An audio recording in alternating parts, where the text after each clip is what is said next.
प्रमोद सरकार रायजो राजाफोरनि दरखार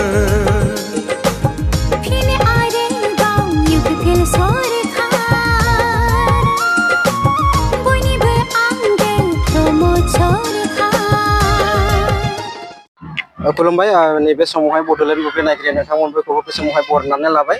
नंगौ दा बावैसो 2025 मायथाइनि जानो गोनां बिटिसि बिसायख'थिया बावैसो साननि उनावनो बा साननै सानथामसोनि उनावनो खुंजासिगोन बेनिनो गुबुन गुबुन राजखान्थि दोलोआ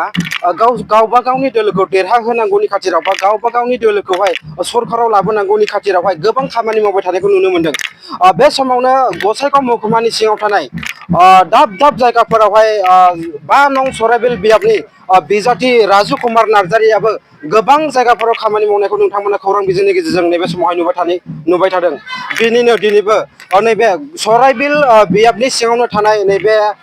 दुमबाजार गामियावहाय दिनैहाय बिथां राजु कुमार नार्जारिखौहाय दोलै नोगोरै मोनसे बेन्ड पार्टी दामनानै नोंथांमोना नुनो मोनगासिनो दङ बा बेन्ड पार्टी दामनानै बा धुला दामनानै बिथां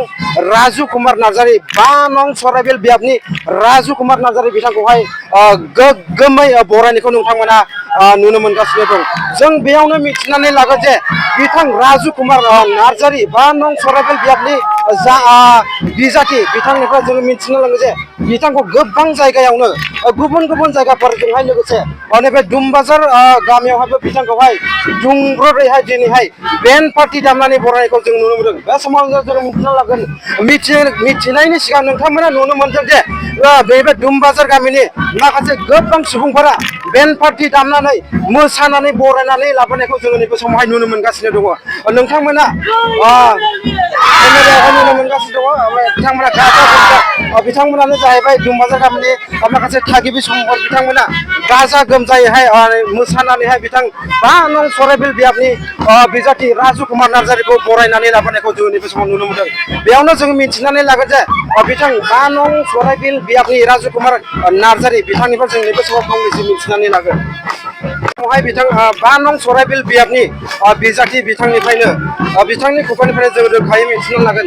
जिहेथु जोङो नुनो मोनदों सार नैबे 5 नं सराइबिल बियाबनि दाब दाब जायगाफोरावहाय नोंथांखौहाय रायजो राजाफोरा गोबां अनसायनायखौ जोङो नुनो मोनदों लोगोसे दिनैबो नैबे सराइबिल बियाबनि सिगाङावनो दुमबाजार गामियावहाय नोंथांखौहाय गाजा गोमजायै मोनसे बेन्ड पार्टी दामनानै बरायनायखौ जों नुनो मोनदों दिनै जोंहा जोंनि गार्जेन स्वरुप जोंनि मानगोनां मन्त्रि आरो इउपिपिएलनि गायसनगिरि आफादगिरि उर्खाव गोरा ब्रह्म सार फैदों बिथांनि फैनायनि रंजानायाव बिथांखौ मान होनानै दिनै रायमाना बिसिडिसिनि सिङाव गुबुन गुबुन गामिनि रायजो राजाफ्रा दिनै इउपिपिएलनि दैदेनगिरिफोरखौ बरायदों जोंहा आदा जिरन बसुमतारिबो दं जोंहा मन्त्रि सारा थाखाबाय आरो बयबो प्रमद बर' सार दैदेननाय बे इउपिपिएलखौ मोजां मोननानै दिनै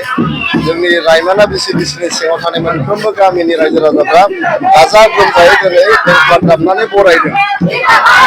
जिहेतु गुबुन गुबुन गामिफोराव बरायनायजों लोगोसे नैबे दुमबाजार गामियावहायबो बिथांमोनखौ गाजा गोमजायै नैबे समाव बरायनायखौ नुनो मोनदों बे बरायनाय हाबाफारियावनो आसामनि केबिनेट मन्त्रि बिथां उर्खाव गोरा ब्रह्मजों लोगोसे 1 नं गसाइगाव बियाबनि एमएलए जिरन बसुमतारि बेजों लोगोसेनो 5 नं सराइबिल बियाबनि बिजाथि बिथां राजु कुमार नार्जारिया नैबे बरायनाय हाबाफारियावहाय मैखोमै बाहागो लानायखौ जोङो नुनो मोनदों नोंथांमोना खोनानो मोनबाय जे 5 नं सराइबिल बियाबनि जायनाखि बिजाथि राजु कुमार नार्जारि बिथांनि खुगानिफ्राय जोङो रोखायै मिथिनो मोनबाय गसाइगावनिफ्राय सदिप नार्जारिनि खौरां एसेनोसै